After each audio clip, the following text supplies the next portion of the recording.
구원은 하나님의 선택과 선택된 자의 믿음이 완벽하게 합하여 완성됩니다. 하나님의 예정과 믿는 자의 자유의지는 걱정한 것처럼 서로 모순되지 않습니다. 그것을 분명하게 보여주는 대목이 사도행전 13장입니다. 거기 보면 영생을 주시기로 작정된 자는 다 믿더라고 했는데요. 그것은 선택된 자가 있었다는 것과 선택된 자들은 모두 믿음을 고백했다는 의미니까요. 바울은 그 둘이 합하여 구원이 되는 과정을 자세히 이야기합니다. 하나님은 자연 속에 보이신 계시를 통해 창조하신 하나님이 계심을 모르지 않게 하셨으며 가장 확실한 계시인 하나님의 말씀을 전하여 주셨습니다. 그리고 하나님은 선택된 자의 마음과 귀를 열어주셔서 하나님의 말씀을 마음으로 분별할 수 있게 해주셨습니다. 그것은 하나님의 은혜입니다. 말씀을 주신 것도 또 그 말씀을 알아들을 수 있게 하신 것도요. 믿음은 들음에서 나고 들음은 하나님의 말씀으로 말미암는다고 했으니까요. 그런데 믿음이 되는 하나님의 말씀은 어디 있나요? 바울은 신명기를 인용합니다. 역시 바울이죠. 말씀이 내게 가까워 내 입에 있으며 내 마음에 있다 하였으니 우리가 전파하는 믿음의 말씀이라고 했습니다. 누가 말씀을 찾으려고 하늘에 올라가겠다 하지 말라고요. 그렇다면 주님을 다시 땅으로 내려오라고 하는 것이 되고 누가 음부에 내려가겠느냐 한다면 그리스도께서 아직 죽은 자 가운데 계신 것이 되는 것이니까 그것이 아니라 말씀이 이미 가까워서 소리가 온 땅에 퍼졌고 그 말씀이 땅 끝까지 이르렀다고 하였습니다. 여기서 바울은 하나님과 믿는 자 사이에 제3의 인물을 등장시킵니다. 그것은 바로 복음 전파자였습니다. 바울은 선지자 이사야가 말한 바 복음을 들고 산을 넘는 아름다운 발에 중요한 의미를 부각시킵니다. 믿지 아니하는 이를 어찌 부르며 듣지도 못한 이를 어찌 믿으며 전파하는 자가 없이 어찌 들으며 보내심을 받지 아니하였으면 어찌 전파하겠느냐고 하였지요. 그러므로 하나님의 선택과 믿는 자의 신앙 고백과 그리고 전파자의 헌신 이 3자가 어우러져서 구원의 열매를 맺는 것입니다. 복음 전파자와 그가 전하는 말씀을 믿는 자는 하나님의 주권을 조금도 훼손하지 않고 더욱 영광스러운 결실을 이루게 됩니다. 하나님의 주권과 우리의 자유의지는 모순이 아니라 더 영광스러운 결말을 만들어내는 것입니다. 요나 이야기를 아시지요? 우리는 사도 바울이 최초의 선교사로 알고 있지만 오래전 구약시대에 요나가 있었습니다. 느느웨 성에 가서 경고의 메시지를 전하라는 하나님의 말씀이 요나는 마음에 들지 않아서 도망을 치다가 바닷속에 던져져서 사흘 동안 고래 뱃속에 있다가 결국은 니누웨로 가서 심판을 전하는데요. 니누웨 사람들은 금식을 선포하면서 회개하고 부르짖으면서 악한 길에서 떠납니다. 하나님의 재앙이 내려지지 않는 것을 본 요나는 성을 내고 또 그늘을 만들어준 박넝쿨마저 뜨거운 햇볕에 말라버리자 더욱 화를 내는데요. 하나님은 그에게 주님은 그 성의 많은 백성들을 박넝쿨보다 더 그 이상으로 아끼지 않겠느냐고 그를 타일러 주시지요. 여기서도 하나님의 자비와 또 그 성 사람들의 믿음이 있었고요. 전하는 자를 주님은 필요로 하신 것을 우리에게 보여줍니다. 하나님을 아는 지식이라는 책을 쓴 제임스 패커 교수는요. 캐나다 밴쿠버의 리전트 신학교의 저명한 역사 신학 및 조직 신학 교수로 있었습니다. 그는 C.S. 루이스로부터 첫 신학 강의를 듣고 큰 영향을 받았다고 하는데요. 복음주의 가치 수호에도 앞장서서 동성결혼에 찬성하던 캐나다 성공회에서 탈퇴했고요. 자신이 가졌던 성공회 주교 면허도 반납했다고 하죠. 그가 11번째 생일을 맞이한 날 아침에 어린 패커는 자전거 선물을 받기를 기대하면서 잠에서 깼습니다. 자전거는 그 나이쯤 되면 의뢰 받는 선물이었는데 패커의 부모는 자전거 대신에 무거운 타자기 하나를 선물로 주었습니다. 그건 패커가 애초 요구한 선물은 아니었지만 그 타자기는 유년 시절에 그가 누린 가장 소중한 보물이었다고 하지요. 그가 쓴 책 중에 복음 전도와 하나님의 주권이라는 소책자가 있습니다. 초기에 그 책 표지에는 흔들리자가 그려져 있었습니다. 그것은 하나님께서 다 선택하시고 예정하셨으니까 우리가 할 일이 뭐가 있겠는가? 어차피 선택되지 않은 사람은 아무리 전도를 해보았자 구원받을 리도 없고 또 선택된 자는 어떻게든지 구원을 받을 것이니까 우리는 그냥 흔들리자 앉아서 구경이나 하면 된다는 거죠. 그러나 그의 결론은 달랐습니다. 하나님의 예정이 있기 때문에 복음 전도는 반드시 결실하게 될 것이고 그러니까 더욱 열심히 전해야 할 이유가 있다는 것이었습니다. 복음 전파는 헛되어지는 일이 없는 확실한 투자라는 것이에요. 매우 현실적이고 흥미있는 논리이지만 여기서 복음 전파자가 얼마나 소중하고 그의 사역이 얼마나 귀한 것인가를 말하는 것입니다.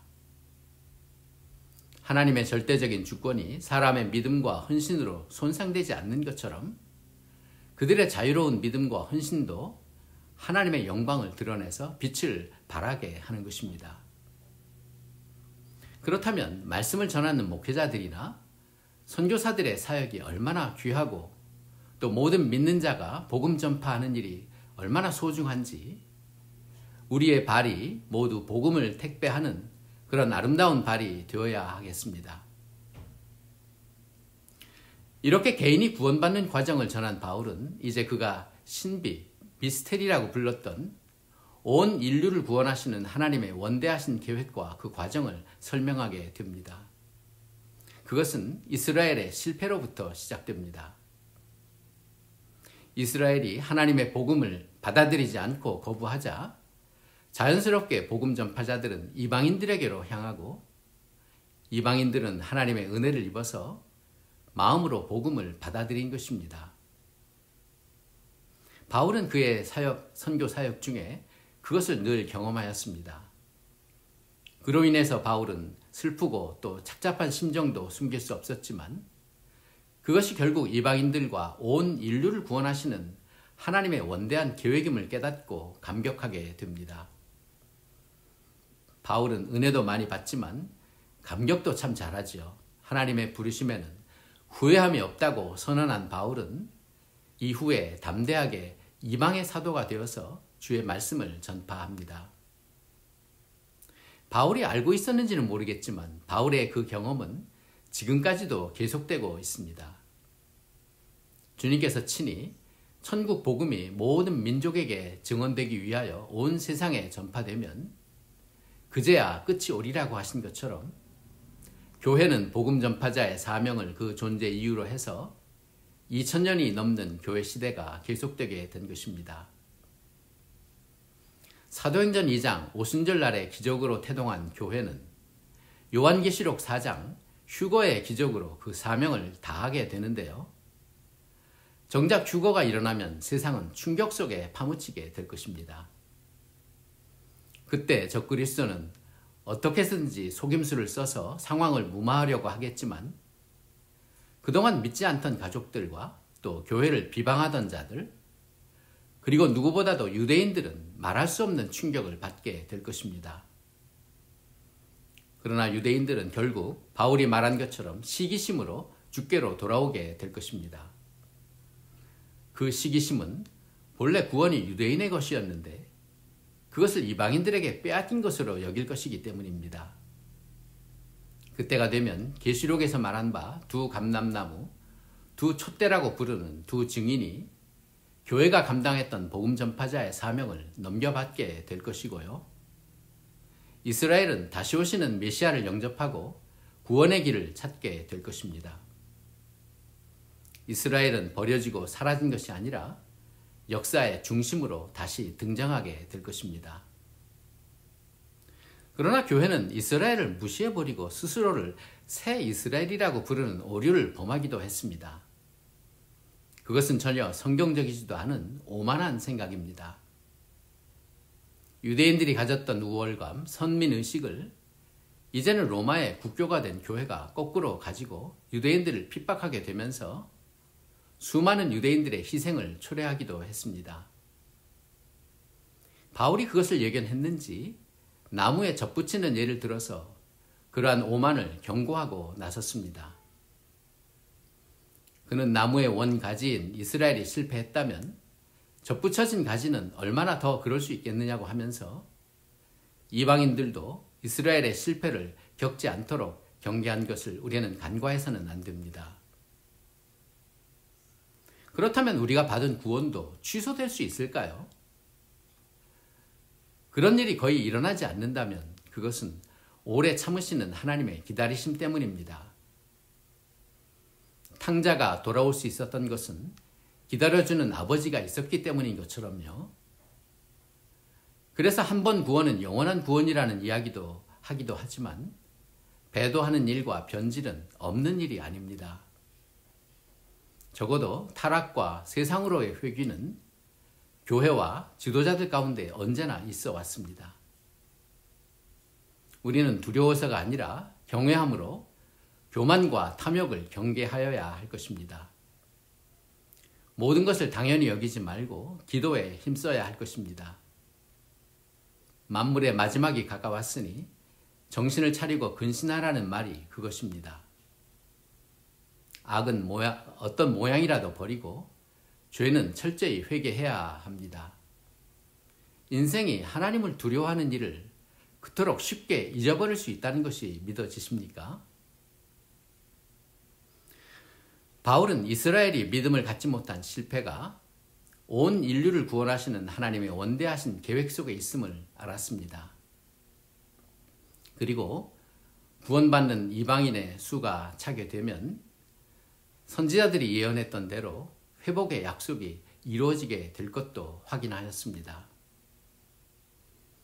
그동안 그를 덮었던 고뇌의 안개가 다 걷히고 그의 탄식은 하나님을 향한 찬미로 바꾸게 됩니다. 이 모든 것의 결말을 깨닫고는 주님의 신실하신 은혜와 그 깊은 지혜에 무릎을 꿇게 되지요. 마치 욥이 하나님 앞에 말을 더 잇지 못하고 회개한 것처럼요. 바울은 누가 하나님더러 이래라 저래라 하겠느냐면서 주님 앞에 무릎을 꿇습니다. 바울의 고뇌는 언제나 하나님의 은혜로 말미암아 해피엔딩을 맞게 되는데요. 여기서도 예외는 아닙니다. 감탄자라는 바울은 로마서에서 3번의 감탄사를 바라는데요. 제일 먼저 죄에서 벗어난 후에 우리 주 예수 그리스도로 말미암아 하나님께 감사하리로다 였고, 그 다음에는 누가 우리를 그리스도의 사랑에서 끊으리요 였는데요. 여기 3번째는 좀 깁니다. 깊도다 하나님의 지혜와 지식에 풍성하며 그의 판단은 헤아리지 못할 것이며 그의 길은 찾지 못할 것이로다. 누가 주의 마음을 알았느냐? 누가 그의 모사가 되었느냐? 누가 주께 먼저 드려서 갚으심을 받겠느냐? 이는 만물이 주에게서 나오고 주로 말미암고 주에게로 돌아갑니다. 그에게 영광이 세세 있을지어다. 아멘. 그의 감탄은 바울이 하나님의 은혜로 놀라운 비밀을 발견했을 때마다 있었는데요. 그가 로마서에서 발견한 비밀은 4가지입니다. 먼저 하나님이 의로 여겨주시는 믿음의 비밀, 그리고 우리 안에 계셔서 승리를 가져다 주시는 성령의 비밀, 그리고 3번째는 누구도 끊을 수 없는 가장 높은 사랑의 비밀, 그리고 여기 온 인류를 구원에 이르게 하시는 이스라엘의 비밀입니다. 이 비밀들을 기억하십시오. 하나님의 선택하심을 받았고 복음을 들어서 구원을 얻은 우리도 우리와 온 인류 그리고 이스라엘까지 구원을 이루어 주시는 하나님께 감사와 찬송을 올려드리는 일만 남았습니다. 바울이 했던 마지막 절의 찬송을 한번 해볼까요? 만물이 다시 하겠습니다. 만물이 주에게서 나오고 주로 말미암고 주에게로 돌아감이라. 그에게 영광이 세세 있을지어다.